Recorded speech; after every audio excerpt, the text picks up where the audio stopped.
दोस्तों आज की इस वीडियो में मैं आपको एचडीएफसी बैंक से हम पर्सनल लोन कैसे लेते हैं लाइव प्रूफ कंप्लीट प्रोसेस दिखाने वाला हूं।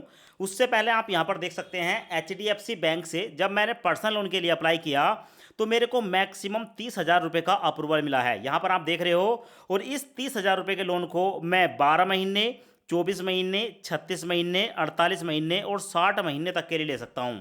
दोस्तों एचडीएफसी बैंक से लोन अप्लाई करने का सबसे बड़ा बेनिफिट ये भी देखने को मिलता है कि यहाँ पर जो रेट ऑफ इंटरेस्ट है वो काफ़ी कम लगाया जाता है। यानी कि आप यहाँ पर देखेंगे तो मेरा जो मंथली रेट ऑफ इंटरेस्ट है यानी कि महीने का ब्याज है वो 1.49% निकल कर आया है। देख रहे हो यहाँ पर 1.5% से भी कम महीने के ब्याज पर मेरे को 30,000 रुपये का लोन मिल रहा है। और अगर मैं इस लोन को लेता हूँ, ठीक है, 60 महीने के लिए, तो मेरी ईएमआई जाएगी 760 रुपये। और इस पूरे लोन पर जो मेरी प्रोसेसिंग फीस है वो 999 रुपये चार्ज होगी।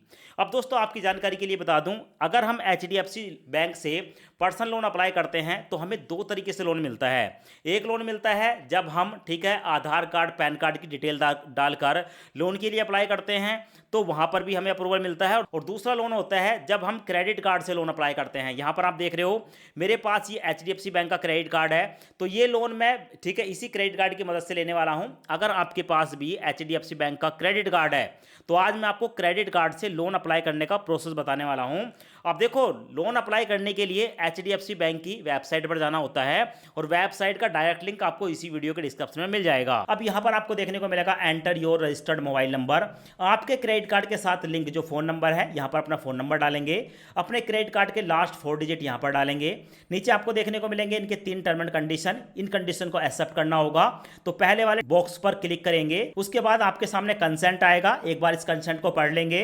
पढ़ने के बाद नीचे आपको देखने को मिलेगा आई एग्री का ऑप्शन, आई एग्री पर क्लिक करेंगे। उसके बाद दूसरा वाला जो कंसर्न है उस पर क्लिक करेंगे। आपके सामने फिर से कुछ जो है यहाँ पर डिटेल आती है, इस डिटेल को एक बार पढ़ के आई एग्री पर क्लिक करेंगे। उसके बाद यहाँ पर तीसरा ऑप्शन आता है, इसको भी आप सिलेक्ट करेंगे और सिलेक्ट करने के बाद व्यू लोन एलिजिबिलिटी पर क्लिक करेंगे। अब आपके मोबाइल नंबर पर एक ओटीपी आएगा, ओटीपी यहाँ पर डालेंगे और ओटीपी डालने के बाद आइडेंटिटी योर सेल्फ पर क्लिक करेंगे। अब उसके बाद आपके क्रेडिट कार्ड पर जो भी लोन का ऑफर होगा वो आपको देखने को मिलेगा। जैसे कि हमारा एक क्रेडिट कार्ड है, इस पर जो लिमिट है वो 64,000 है, पर हमें जो लोन ऑफर हुआ है वो मैक्सिमम 30,000 रुपए तक का हुआ है, यहां पर आप देख सकते हैं। और इस 30,000 रुपए के लोन को कम से कम हम 10,000 रुपए और मैक्सिमम 30,000 रुपए का लोन यहां पर हम अप्लाई कर सकते हैं। दोस्तों थोड़ा सा ऊपर स्क्रॉल करेंगे और आपको यह बताया जाएगा कि भाई आपको कितने लोन की जरूरत है। जैसे कि हमारे केस में हम 10,000 रुपए से लेकर 30,000 रुपए तक का पर्सनल लोन अप्लाई कर सकते हैं। नीचे आपको इनका जो है लोन का पीरियड देखने को मिलता है, ऊपर आपको लोन की अमाउंट देखने को मिलती है। तो अपने हिसाब से जितने रुपए का भी आप लोन लेना चाहते हैं, ठीक है, उस लोन की अमाउंट को आप सिलेक्ट करेंगे। जैसे कि यहां पर मैं 30,000 रुपए का लोन 12 महीने, 24 महीने, 36 महीने, 48 महीने और मैक्सिमम 60 महीने के लिए ले सकता हूं।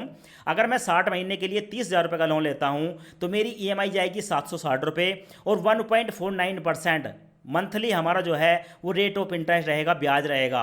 प्रोसेसिंग फीस में 999 रुपये चार्ज होगा।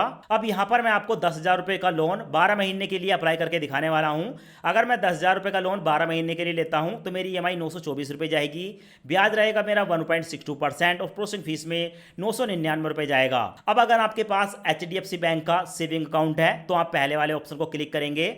और अगर आपके पास एचडीएफसी बैंक का बैंक खाता नहीं है, किसी और बैंक में आप इस लोन को लेना चाहते हैं, तो आप दूसरे वाला जो ऑप्शन है इसको सिलेक्ट करेंगे जहां पर है transfer money to non HDFC bank account. उसके बाद स्क्रॉल करने के बाद आपके सामने ये वाला इंटरफेस आएगा।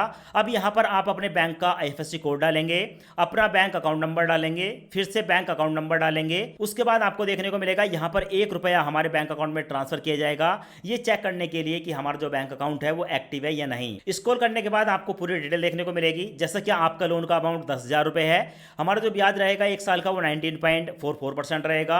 अगर हम 10,000 रुपए 1 साल के लिए लोन के रूप में लेते हैं हमें 1,082 का टोटल ब्याज देना पड़ेगा और हमारी जो यहाँ पर प्रोसेसिंग फीस होगी वो 999 रुपए होगी। यहाँ पर हमारी आउटस्टैंडिंग देखने को मिलेगी। हमारी जो यहाँ पर ईएमआई होने वाली है वो 12 होने वाली है। कौन सी ईएमआई पर कितना ब्याज पड़ेगा, कितने रुपए की ईएमआई होगी, वो यहाँ पर आपको देखने को मिल जाएगी। अब दोस्तों यहाँ पर हमने अपना bank account number, IFSC code वगैरह डाल दिया है। उसके बाद यहाँ पर आपको टर्म एंड कंडीशन ऑप्शन देखने को मिलेगा। टर्म एंड कंडीशन को एक्सेप्ट करेंगे।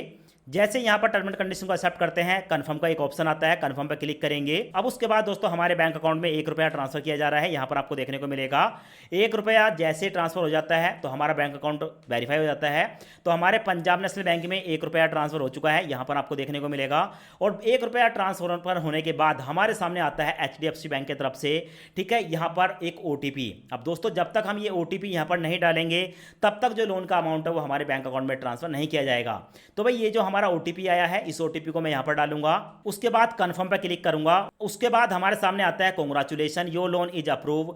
लोन जो है वो अप्रूव हो चुका है और 10,000 रुपए हमारे बैंक अकाउंट में ट्रांसफर कर दिए गए हैं। नीचे देखने को मिलेगा please note after final bank check disbursal में अप टू 48 आवर, यानी कि 48 घंटे तक का समय लग सकता है इस लोन की अमाउंट को आपके बैंक अकाउंट में ट्रांसफर होने में। पर दोस्तों इतना समय नहीं लगता है, मैक्सिमम 48 घंटे बोलकर रखते हैं। पर दोस्तों 1 से लेकर 5 मिनट के अंदर लोन की जो अमाउंट है वो हमारे बैंक अकाउंट में ट्रांसफर हो जाती है। तो यहाँ पर आप देख सकते हैं पहले 1 रुपया हमारे बैंक अकाउंट में ट्रांसफर हुआ और उसी समय, ठीक है, 10,000 रुपए भी हमारे बैंक अकाउंट में ट्रांसफर हो चुके हैं। यहाँ पर आप लाइव प्रूफ देख सकते हैं।